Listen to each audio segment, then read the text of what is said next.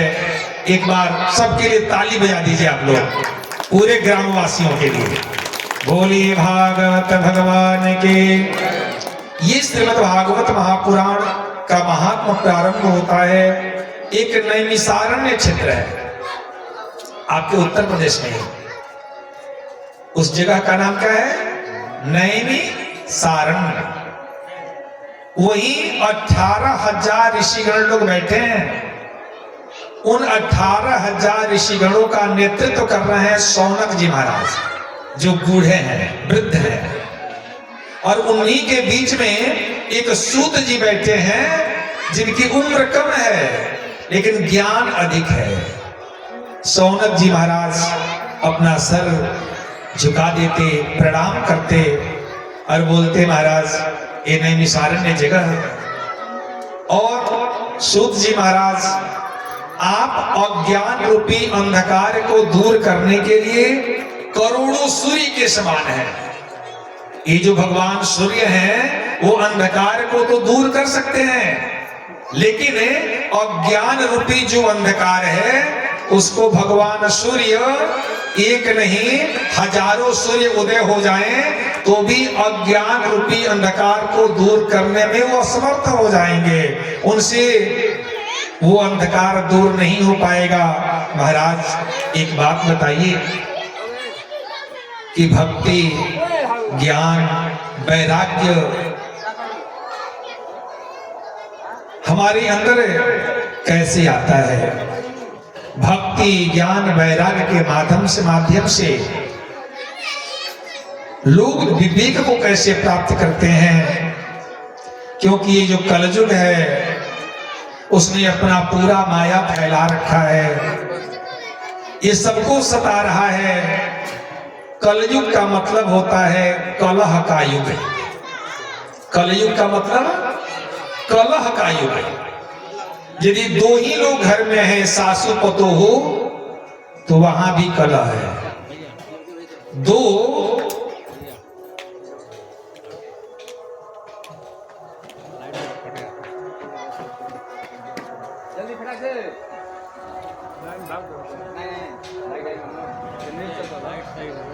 2